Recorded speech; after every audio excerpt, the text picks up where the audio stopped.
hell of that every time. Sorry. Hello, my name is Robbie. On here, I'm Templar Knight. Every person who believes in God but did not attend a church has a story why. But it's said that whenever two or more gather in God's name, that He is there. So this is church. Welcome. I'm glad you're here. Tonight we continue the Restoration series. Last week we talked about the drivetrain. What moves us, what pushes us forward, what takes the power and gets it to where it needs to be. Tonight is a good one because tonight we talk about the engine. We talk about that power. And I can already tell you that I am going to excited cry a few times tonight. I will do my best to keep it under control. But when I think about the power of God, oh man, it's going to be a rough one for me. I was trying to figure out when building a car, when the right time to put the engine in. When is the right time to put in the engine? It's going to be one of those nights.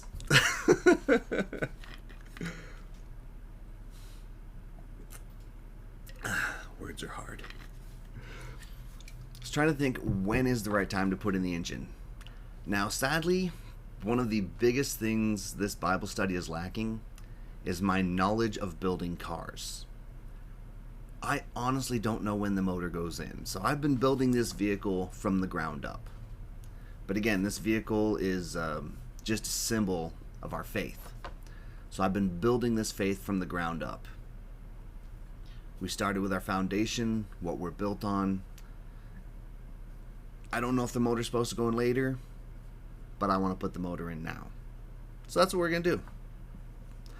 Now, there are so many different types of motors that can be put in a vehicle. Anything from something small and simple, like the little four-banger I've got in my go-kart of a car out in my garage, all the way to some of those beautiful, beautiful machines that were in the slideshow when we started. But they all have one purpose: power. Whether it's a lot of power or a little power, it's power. It's making it move. With the help of the drivetrain, of course. So when I thought about this as faith, there's really only one place to get power.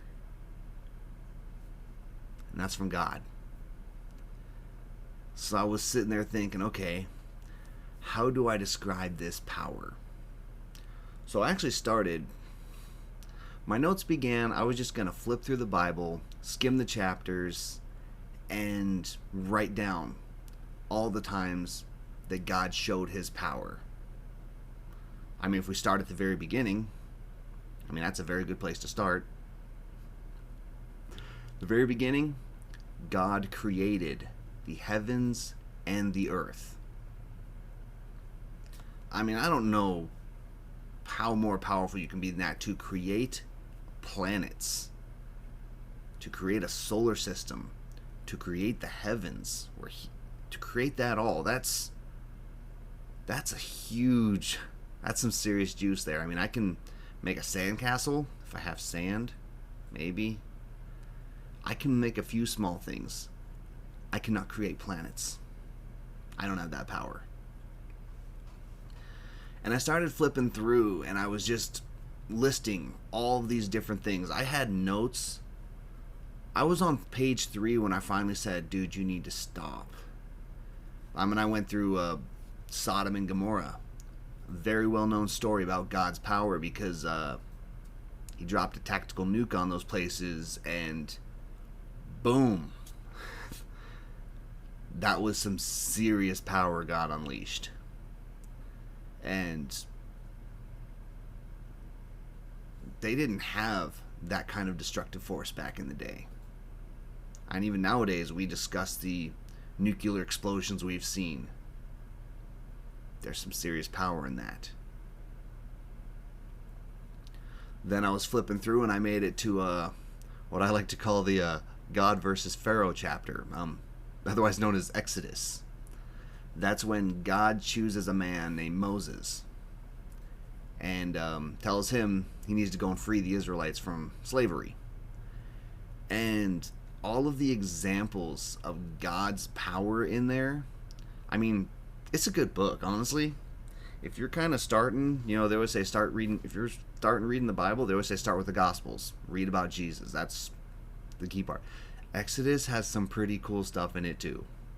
Everywhere from, when it starts and God lights a tree on fire so that he can talk to Moses without actually burning the tree. That's cool. To all the different plagues and all of the things that God did. To even once it was done, when the Israelites were no longer under Pharaoh's command and they were leaving, and they ran into a giant river. And Moses was like, hey, God, we stuck here, and Pharaoh changed his mind. He's coming for us. A little help? And so God parted the sea so that they could just walk across the bottom. I mean, that's power. I've seen air move water, like push it away. I've seen water be affected by stuff, but I've never seen water just be like, oh, floop, here you go, walk on through. That's some serious power. Even then after that, they out and they stranded in the desert, and Moses would be like, hey God, we kind of hungry. We don't got crops out here. Little help? And God's like, oh, you need food? Okay, let's make it rain. Like, literally, it rained food. I don't know. It's just what God do. Then they sit there, they got their food, and like, God, we a little thirsty. Little help? God's like, dude, see that rock over there? Go smack it with your stick. Moses is like, wait, go hit the rock with the stick? Hit the rock with the stick. Okay. Moses walks up to this boulder, hits it with his walking stick, and the thing splits down the middle. And a spring comes out from inside this rock. And they all have water. God has some crazy ways of showing his power. One of my personal favorites.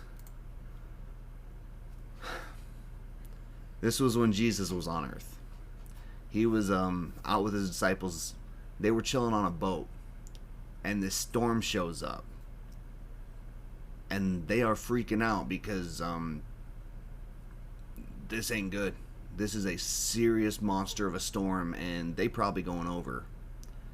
And they don't know what to do. And all of a sudden they see Jesus coming. Just walking across the waves. And they freak out a little bit because people don't walk on water. Well, we know that one person did, but at the time, nobody had ever done that before. And Peter cries out, he's like, is that you, Jesus? And he's like, yeah, man, come here. What? Dude, come here. What? Get out of the boat. Come here.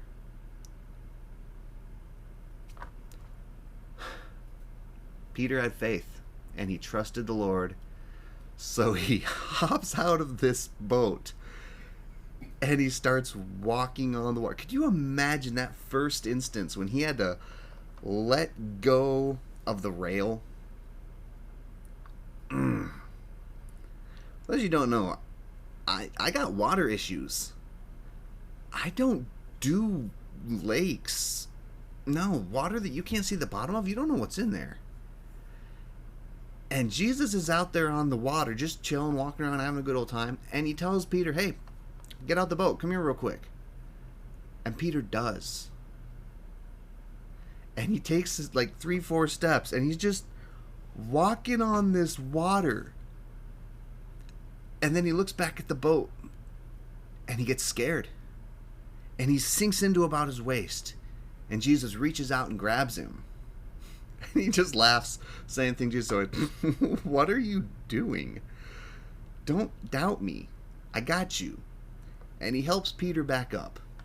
And they get in the boat, and the storm calms. Cool story. Sorry, I paraphrase things a lot. I hope no one's offended by my way of telling Bible stories. I've had one person give me grief about it, but that's how I do. And I sit there and I think about Peter having to get out of that boat. And I think about Moses having to take his stick and smack that rock.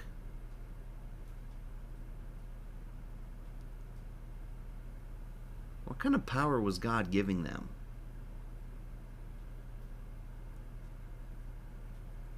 You know, I think about all these biblical references of God's power. But let's talk about how this matters to us. Let's talk about the man who's struggling to get by, who's an alcoholic, who's got nothing to go for. And he asks God for the strength to quit. And he does. God gives him the strength to turn away from that drink. 4 years sober. To my count, anyway. Let's talk about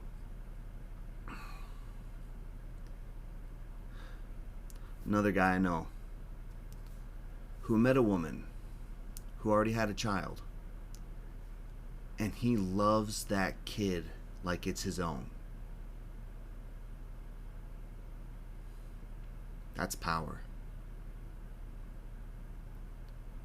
Let's talk about the people who are buying groceries for someone else because they need help. That's God's power.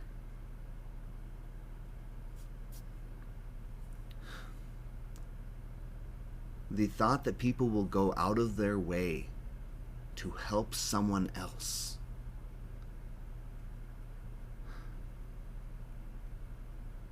Man, that's power.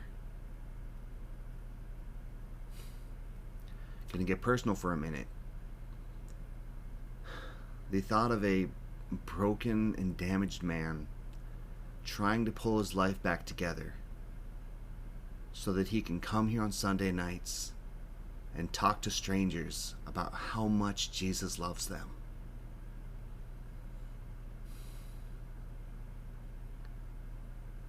That takes a power that I myself do not possess. That required Jesus to tell me, Robbie, get out of the boat. Come here real quick. So here I am. And that's God's power.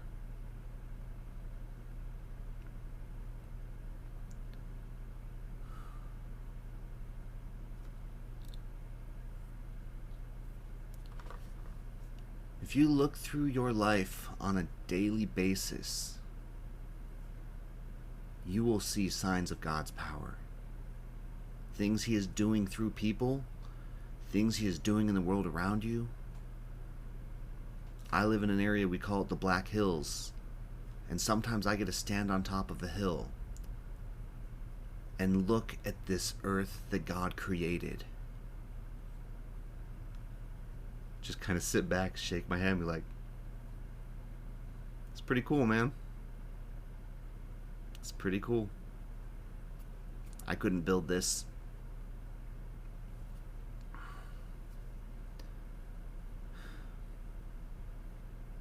God built that for me to see at that exact time, so that I would know that He did it, that it was His power that created it,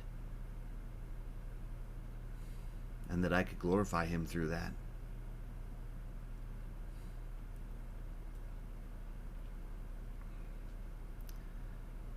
God's power is all over the place. It's there for you if you want it. I mean, we're talking about putting these motors in these cars. Have you asked God to get you a good motor? Maybe one that suits you. You know, I sit there and I think, I don't need some 2,000 horsepower motor that's going to shoot me at 150 miles an hour. I drive slow. I don't need that. Part of me wonders, do I need something that's really economically friendly, something with great gas mileage that can just keep me trucking along? It's like, I don't know if I need that either. I'm very good at finding a gas station when I need to fill up. I'm good at finding a gas Sorry, I'm gonna have to write that one down for later. I think what I need something with a lot of torque. Because where I'm at, I'm not moving very fast. But I need God to give me the strength. I need that. I need that power to pull, to carry the load. Where I'm at in my life right now, what if I've got to pull someone out of a ditch? I need that strength that I can reach out and grab someone and say, oh, you need a hand? Let me help you. That's the motor I need. That's the faith I'm building.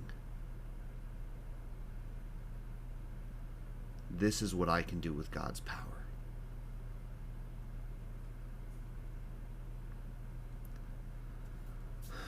This is where the signs are telling me to go when I'm driving down the street and I'm looking for God's interaction in my life, and He puts up a sign, turn here. I'm turning. I'm trying my best to find my way.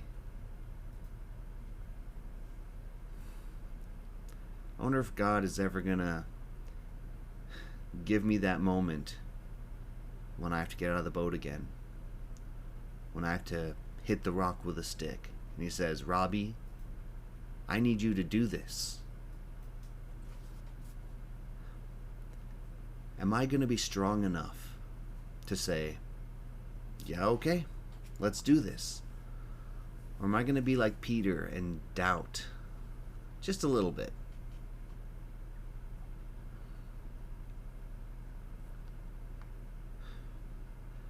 I wonder if I were to fully open up and trust God completely, to say, Lord, it's all yours. Take everything. If He would do that, and He would say, hey, Robbie, hook up to this mountain behind your house and tow it. I need you to move it 10 feet to the left. It's blocking the view.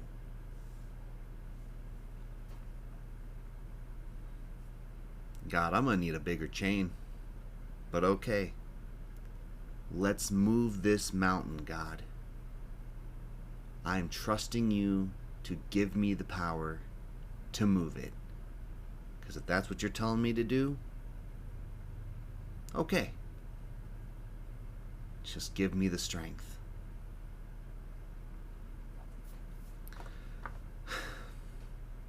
It might not be actually moving mountains.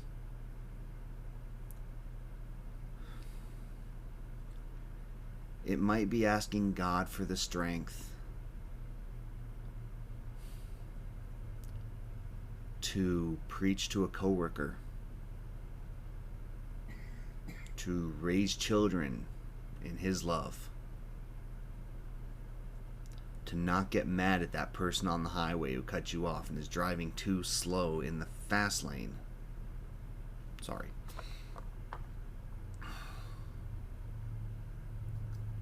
God's got the strength there for us. He's got it in a mad abundance. To ask. Say, hey God, I really feel like you are pulling me to do this. I think this is where the signs are going. If this is what you want me to do, All I ask is the strength to do it.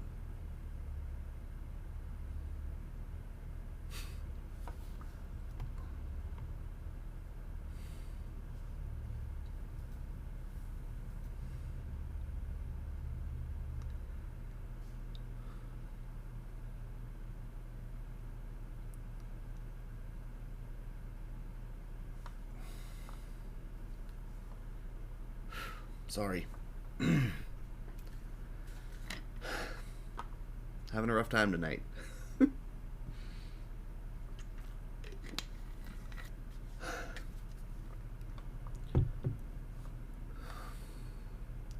When I think of what God's power can do, what He is capable of, sometimes I can only hope that He picks me. That I can be there saying, God, send me. I'll go. I'll do it. Pick me.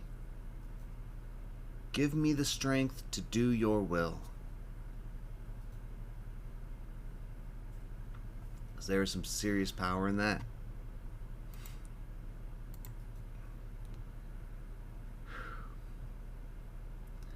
I got a feeling Jesus is over there sitting there. When I'm saying, ooh, me. What can I do?